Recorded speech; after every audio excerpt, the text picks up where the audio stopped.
നമസ്കാരം. 7 കൊലപാതകങ്ങളടക്കം 23 കേസുകളിൽ പ്രതിയായി കഴിഞ്ഞ 17 വർഷമായി ജയിലിൽ കഴിയുന്ന തൃശൂർ മാള സ്വദേശി റിപ്പർ ജയാനന്ദനെ കൊടും ക്രിമിനൽ എന്നാണ് പോലീസ് റെക്കോർഡിൽ രേഖപ്പെടുത്തിയിരിക്കുന്നത്. ആളുകളെ തലക്കടിച്ചു കൊല്ലുന്ന കൊടും ക്രിമിനൽ എന്ന് കണക്കാക്കിയാണ് റിപ്പർ എന്ന പേര് വീണത്. ജീവപര്യന്തം തടവ് ശിക്ഷ അനുഭവിക്കുന്നതിനിടെ 2 വട്ടം ജയിൽ ചാടിയും റിപ്പർ വാർത്തകളിൽ നിറഞ്ഞു. മലയാളികളുടെ മനസ്സിൽ ക്രൂരതയുടെ പര്യായമായ റിപ്പർ ജയാനന്ദൻ ഇപ്പോൾ എഴുത്തുകാരനായി മാറിയിരിക്കുകയാണ്. 9ാം ക്ലാസ് വരെ മാത്രം പഠിച്ച ജയാനന്ദൻ ജയിലിൽ വെച്ച് ധാരാളം പുസ്തകങ്ങൾ വായിച്ചു, കഥകളും കവിതകളും എഴുതി. ഇപ്പോൾ ആദ്യ പുസ്തകം പ്രസിദ്ധീകരണത്തിന് തയ്യാറാവുകയാണ്. പേര് പുലരിയെത്തും മുൻപേ. ഇതിന്റെ പ്രസാധന ചടങ്ങിൽ പങ്കെടുക്കുന്നതിനായി ഭാര്യ ഇന്ദിര ഹൈക്കോടതിയിൽ നൽകിയ ഹർജിയിൽ റിപ്പർ ജയാനന്ദന് കോടതി പരോൾ അനുവദിച്ചിരിക്കുകയാണ്. നാളെ ശനിയാഴ്ച കൊച്ചിയിൽ നടക്കുന്ന പുസ്തക പ്രകാശനത്തിനായി വെള്ളിയും ശനിയുമാണ് പരോൾ അനുവദിച്ചത്. രാവിലെ 9 മുതൽ വൈകിട്ട് 5 വരെയാണ് പരോൾ അനുവദിച്ചിരിക്കുന്നത്. നാളെ കൊച്ചിയിലാണ് പുസ്തക പ്രകാശനം നടക്കുന്നത്. നാളെ രാവിലെ 10:30 ഇടത് സൈദ്ധാന്തികനായ ഡോക്ടർ സുനിൽ പി ഇളയുടെ പുസ്തകം പ്രകാശനം ചെയ്യും. പരോളിനായി വിയൂർ ജയിൽ സൂപ്രണ്ടിന് സമർപ്പിച്ച അപേക്ഷ തള്ളുകയായിരുന്നു. ഈ സാഹചര്യത്തിലാണ് ഹർജി ഹൈക്കോടതിയിലെത്തിയത്.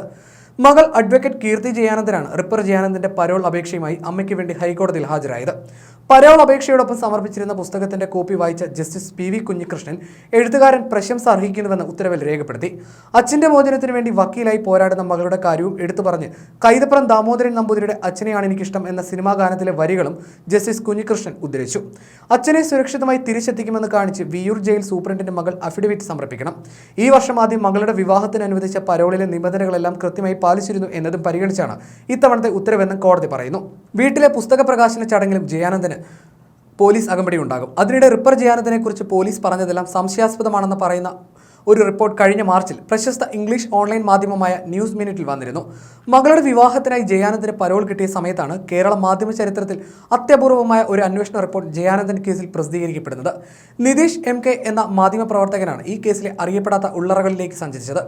7 murders 1 confession and missing evidence the ripper story എന്ന സുദീർഘമായ റിപ്പോർട്ട് ശരിക്കും ഞെട്ടിപ്പിക്കുന്നതാണ്. ജയാനന്ദൻ തന്നെയാണോ പ്രതിയെന്ന് കൃത്യമായി ഉറപ്പിക്കാനാവില്ലെന്നാണ് ഈ റിപ്പോർട്ട് പറയുന്നത്. പോലീസ് ചുമത്തിയ 5 കൊലപാതക കേസുകളിൽ 3 എണ്ണത്തിൽ ജയാനന്ദൻ കുറ്റവിമുക്തനാക്കപ്പെട്ടു. ഒരു കേസിൽ വധശിക്ഷ ലഭിച്ചു, പിന്നീട് ജീവപര്യന്തമായി ഇളവ് ചെയ്തു. ദേവകിയുടെ കൊലപാതകത്തിന് പോലീസ് ആദ്യം അറസ്റ്റ് ചെയ്തത് മുതൽ 17 വർഷമായി ജയിലിൽ കഴിയുകയാണ്. 2 തവണ ജയിൽ ചാടിയും ജയാനന്ദൻ വാർത്തകളിൽ നിറഞ്ഞു. 2021 ഡിസംബറിൽ മറ്റൊരു കൊലപാതക കേസിൽ പോലീസ് പ്രതി ചേർത്തു. ഇതിലും കുറ്റപത്രം പോലും കൊടുത്തിട്ടില്ല. എന്നാൽ ഈ കുറ്റവിമുക്തരാക്കലുകളൊന്നും അറസ്റ്റ് പോലെ ആവേശത്തോടെ മാധ്യമങ്ങൾ റിപ്പോർട്ട് ചെയ്തില്ല. ജയാനന്ദനെ കുറിച്ചുള്ള വിക്കിപീഡിയ പേജിൽ പോലും കുറ്റവിമുക്തരാക്കിയത് പരാമർശിക്കുന്നില്ലെന്ന് നിതീഷ് ചൂണ്ടിക്കാട്ടുന്നു. എന്നാൽ പോലീസ് ഇതെല്ലാം നിഷേധിക്കുകയാണ്. ക്രൂരനായ കൊലപാതകി എന്നെയാണ് പോലീസ് റിപ്പോർട്ടിലുടനീളം ജയാനന്ദനെ വിശേഷിപ്പിക്കുന്നത്. സ്വർണത്തിനും പണത്തിനും വേണ്ടി ആരെയും കൊന്നു തള്ളുന്ന നിഷ്ഠൂരൻ, സ്വർണ്ണവള ഊരിയെടുക്കാൻ പ്രയാസമായതിനാൽ കൈ വെട്ടിമാറ്റുന്ന ക്രിമിനൽ, 7 പേരെ കൊന്നു തള്ളിയ നരാധമൻ റിപ്പർ ജയാനന്ദൻ എന്ന പേര് കേൾക്കുമ്പോൾ തന്നെ മനസ്സിലേക്ക് ഓടുന്ന ചിത്രം ഇതാണ്. പോലീസ് റിപ്പോർട്ട് പ്രകാരം 7ാമത്തെ കൊലപാതകത്തിന് ശേഷമാണ് പ്രതിയുടെ പേര് പോലും അന്വേഷണ ഉദ്യോഗസ്ഥരുടെ ശ്രദ്ധയിൽപ്പെടുന്നത്. ഒരു തെളിവും അവശേഷിപ്പിക്കാതെയുള്ള കൊലപാതകങ്ങൾക്ക് മുന്നിൽ CBIക്ക് പോലും മുട്ടുമടക്കേണ്ടി വന്നിട്ടുണ്ടെന്ന് മാധ്യമങ്ങളും എഴുതുന്നു.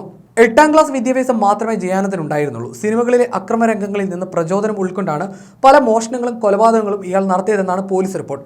വിരലടയാളം പതിയാതിരിക്കാൻ കയ്യിൽ സോക്സ് ധരിച്ചാണ് കൃത്യം നടത്തുക. മണ്ണെണ്ണ സ്പ്രേ ചെയ്തും ഗ്യാസ് തുറന്നു വിട്ടും തെളിവ് നശിപ്പിക്കുന്ന രീതിയും സിനിമയിൽ നിന്നാണ് പഠിച്ചതെന്ന് ജയാനന്ദൻ സമ്മതിച്ചതായി പോലീസ് പറയുന്നു. കീഴ്ക്കോടതി വധശിക്ഷയ്ക്ക് വിധിച്ച ജയാനന്ദന്റെ ശിക്ഷ ജീവിതാവസാനം വരെ ജയിൽവാസമായി സുപ്രീം കോടതി കുറയ്ക്കുകയായിരുന്നു. ജയിലിലും അടങ്ങിയിരുന്നില്ല ജയാനന്ദൻ. 2 തവണ ജയിലിൽ ചാടി. കണ്ണൂർ സെൻട്രൽ ജയിലിൽ നിന്ന് ചാടിയ ഇയാളെ ഊട്ടിയിൽ നിന്നാണ് പിടികൂടിയത്. പിന്നീട് പൂജപ്പുര സെൻട്രൽ ജയിലിൽ നിന്ന് സഹതടവുകാരനോടൊപ്പം ജയിലിൽ ചാടി. തുടർന്ന് തൃശ്ശൂരിൽ നിന്നാണ് ഇയാളെ പോലീസ് പിടികൂടിയത്. അവിടെ CPMന്റെ രാപ്പകൽ സമരത്തിൽ കയറിക്കൂടിയാണ് ജയാനന്ദൻ പോലീസിനെ പറ്റിച്ചത്. അഭിഭാഷകയായ മകളുടെ വിവാഹത്തിൽ പങ്കെടുക്കാൻ ജയാനന്ദന് 17 വർഷങ്ങൾക്ക് ശേഷം പരോൾ കിട്ടിയത് കഴിഞ്ഞ മാർച്ചിലായിരുന്നു. പോലീസ് സംരക്ഷണത്തിൽ വീട്ടിലെത്തിയ ജയാനന്ദന് പക്ഷേ വീട്ടിൽ അന്തി ഉറങ്ങാനായില്ല. സുരക്ഷാ പ്രശ്നങ്ങൾ ഉള്ളതിനാൽ അയാളെ വൈകിട്ട് 5 മണിയോടെ വിയൂർ സെൻട്രൽ ജയിലിൽ തിരികെ എത്തിക്കുകയായിരുന്നു. അതിനുശേഷം ഇപ്പോഴാണ് പരോൾ ലഭിക്കുന്നത്.